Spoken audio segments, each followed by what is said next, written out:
নমস্কার, আমি মৌসুমি। আপনাদেরকে আমাদের চ্যানেল মনোরম মুহূর্তে আরও একবার স্বাগত জানাই। আশা করছি আপনারা প্রত্যেকে ভালো আছেন এবং সুস্থ আছেন। এই দেখুন, আমার বাড়ির রান্নাঘরের জানালা থেকে বাইরেটা ঠিক কীরকম লাগছে। কি অপূর্ব সুন্দর লাগছে না? বেশ কিছুদিন আমি ব্লগ দিতে পারিনি, কারণ রিসেন্টলি একটা আমি ব্লগের ঘটনা দেখলাম, সেটা নিয়ে আমি বেশ কিছুটা আপসেট ছিলাম। তো আমার বেশ কিছু সেই উদ্দেশ্যেই কিছু কথা বলার রয়েছে। আমরা যখন বাড়িতে থাকি, ক্লান্ত হয়ে যখন বিছানায় বসি আমরা দুজন, তখন আমরা ভীষণই ভালো থাকি। খুব সাধারণ জামা কাপড়, তখন কাউকে ভালো প্রমাণ করতে হবে এরকম নয়। ঘরটাই একমাত্র জায়গা যেখানে আমাদেরকে অভিনয় করতে হয় না। আমরা দুজন মিলে বিন্দাস বসে থাকি, কখনো কখনো কফি খাই, কখনো কখনো প্রকৃতি দেখি। কিন্তু রিসেন্টলি যে ঘটনাগুলো ঘটছে সেগুলো সত্যিই মানে কি বলবো আমি বুঝতে পারছি না। সময় বদলাচ্ছে, এন্টারটেনমেন্ট বদলাচ্ছে, ব্লগ, রিল, ক্যামেরা সবই তার অংশ। বদল খারাপ না, অনেক সময় খুব সুন্দরও। কিন্তু আমার মনে প্রশ্ন জাগে, যারা ঘরের ডেলি ব্লগ বানান, যারা রোজ প্রতিটা মুহূর্ত ক্যামেরায় ধরেন, তাদের নিজেদের মতো থাকার জায়গাটা কোথায়? কোন কোণে তারা এমন থাকেন যেখানে ক্যামেরা নেই, দর্শক নেই, বিচার নেই? মনে হয় মানুষের হিংসা বেড়েছে, ফ্যাশন বেড়েছে। যারা ভালো আছে তারা হয়তো সেটুকুই দেখাতে চায়। আবার কারো ভালো থাকাটাও অন্য কারোর খারাপ লাগার কারণ হয়ে দাঁড়ায়। এই ভিড়ের মধ্যে আমার মনে হয় সব কিছু শেয়ার করার দরকার নেই। কিছু জিনিস ব্যক্তিগত থাকাই ভালো, শুধু লুকানোর জন্য না, বরং বাঁচিয়ে রাখার জন্য। বিশ্বাস করুন, আমার যথেষ্ট ব্র্যান্ড প্রমোশনের অপশান আসে, কিন্তু আমি করি না। আমি আবারও বলছি, যারা খেলাধুলো নিয়ে পড়ছো, যোগা নিয়ে পড়ছো, তারা হয়তো জানো না, বিদেশে মিনিমাম যদি যোগা নিয়ে কেউ সার্ভিস করে 3 থেকে 4 লক্ষ টাকা অবধি সে আয় করতে পারে। আবারও বলছি, আমি কিন্তু টাকা পয়সার জন্য ব্লগ করছি না। আমার দরকার মুহূর্ত। আমি মুহূর্ত ধরতে ভালোবাসি, কিন্তু দেখানোর জন্য না, নিজের জন্য।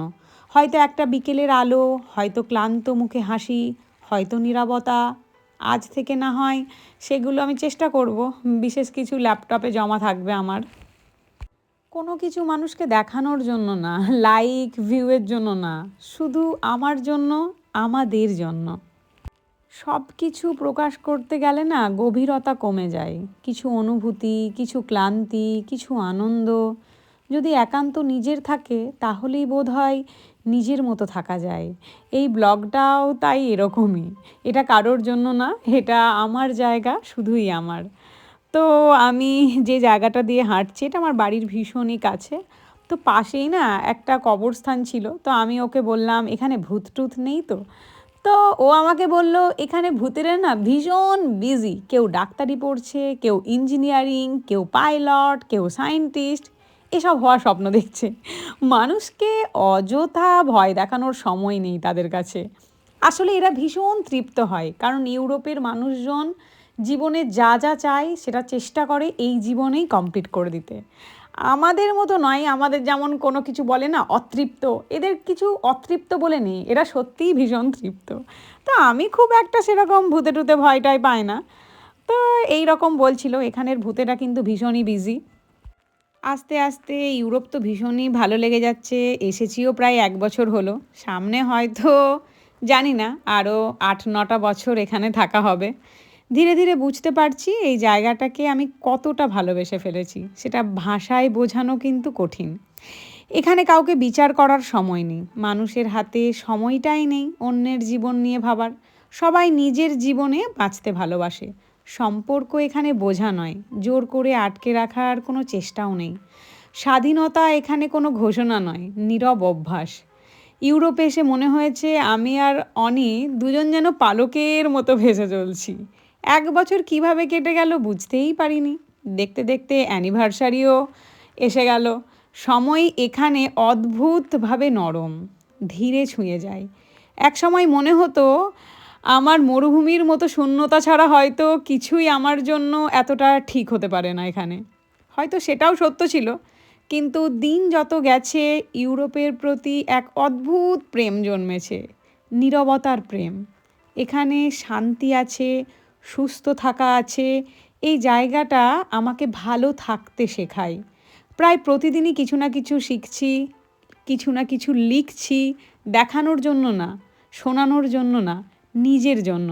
সেই লেখাগুলো মিলিয়ে না এখন একটা ছোট্ট ডায়েরি হয়ে গেছে। কখন যে ইউরোপ আমাকে বেঁধে ফেললো, কখন যে আপন করে নিল, আমি নিজেও ঠিক বুঝতে পারিনি। আজ মনে হয় ইউরোপ আমার দ্বিতীয় বাড়ি। কিছু জায়গা দেশ হয় না, ঠিকানা হয়। ইউরোপ আমার তেমনই এক ঠিকানা, যেখানে আমি চুপ করে থাকলেও সম্পূর্ণ আমি। আমি আমার আর আমার স্বামীর পরিচয় দীর্ঘ 9 বছরের। টক ঝাল মিষ্টি সব মিলিয়েই আমাদের দাম্পত্য। হয়তো অবাক লাগবে শুনে, এই জায়গাটায় এসে আজ পর্যন্ত আমাদের সেরকম ঝগড়া হয়নি। আমার হাজব্যান্ড সবসময় বলে, জীবনে প্রেম কটা হলো ইম্পর্ট্যান্ট নয়, শেষ প্রেমটা যেন আমাদের সঠিক হয়, যার সাথে আমরা সারাটা জীবন কাটাবো। এখানে সব কিছু শান্ত, ধীর, ভারসাম্যপূর্ণ। এখানে চাকরি পাওয়া না ভীষণ তুলনামূলকভাবে সহজ। সাধারণ মানুষও কম করে 1-1.5 লাখ টাকা আয় করেই নেয়, মিনিমাম মাধ্যমিক পাশ হলেও। আর সার্ভিসের মান সেটা তো আলাদা করে বলার কিছুই নেই। কিন্তু সবচেয়ে ভালো লাগে এই কারণে যে এখানে টাকা আছে ঠিকই, বরং টাকার আগেও মানুষ এখানে আনন্দ করতে জানে। কাজের চাপ খুব বেশি নয়, আর সেটাও তারা শিখেছে কিভাবে সামলাতে হয়। আমি যেমন বলি, যখন যেমন মন চায় তখন তেমন জায়গায় বেরিয়ে পড়ি আমরা। আজকাল ক্যামেরা ধরতে আগের মতো আর ভালো লাগে না। তবু ভারতে যেহেতু বাবা মা পরিজনরা রয়েছে, তারা যাতে একটু দেখতে পান, সেই জন্যই মূলত ক্যামেরা ধরা। কিন্তু বেশিরভাগ সময়ই মনে হয় দু চোখ ভরে দেখাই সবচেয়ে ভালো। মুহূর্তটা নিজের ভেতরেই রেখে দিই। ঠিক এখন যেভাবে ধরছি, এই সুন্দর মুহূর্তটা রয়ে যাক আমার মনোরম মুহূর্তে। আমি একেবারে সাধারণ একটা গ্রাম থেকে উঠে এসেছি, তাই এসব দেখা আমার কাছে সত্যিই ভাগ্যের ব্যাপার। বাবা মা আর বোনকে অনেকবার বলেছি এখানে আসতে, ভাইপোকেও বলেছি, বৌদিকেও বলেছি, হয়তো একদিন আসবে এই আশা রাখি। আমার মনে হয় যাদের সুযোগ আছে সবার অন্তত একবার এখানে আসা উচিত।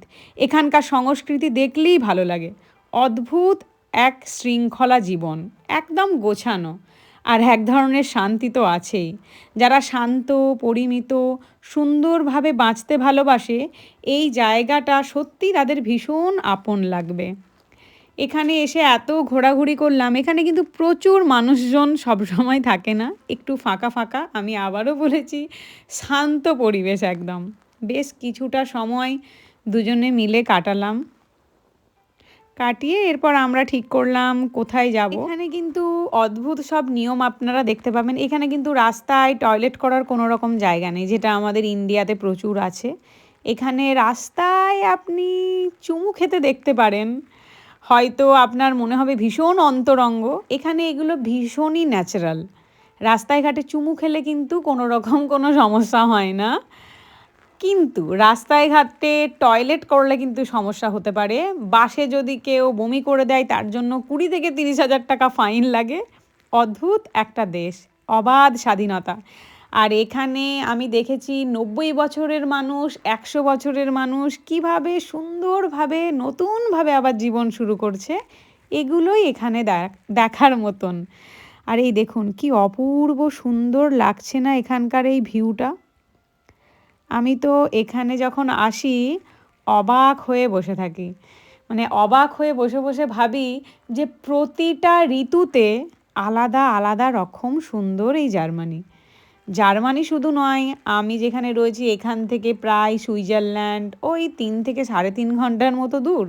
আর প্যারিসের ট্রেন তো সব সময়ই ছাড়ছে, সারা দিনে প্রচুর প্যারিসের ট্রেন থাকে, মিনিমাম 1.5-2 ঘন্টার মতো লাগে। তো আমাদেরও যাবার কথা ছিল, কিন্তু এই মুহূর্তে এত বরফ পড়ে গেছে চারপাশে যে রাস্তা ব্লক হয়ে গেছে। আর তার ওপর টেম্পারেচার -12, -8 এরকম রয়েছে। তো সেই জন্য এই মুহূর্তে আমরা যেতে পারছি না, কিন্তু হয়তো খুব তাড়াতাড়ি আপনাদের সাথে সেই শেয়ার করব যেখানেই বেড়াতে যাই না কেন সেখানকার ব্লগ। ততক্ষণ আপনারা এই সুন্দর মুহূর্তগুলো উপভোগ করুন।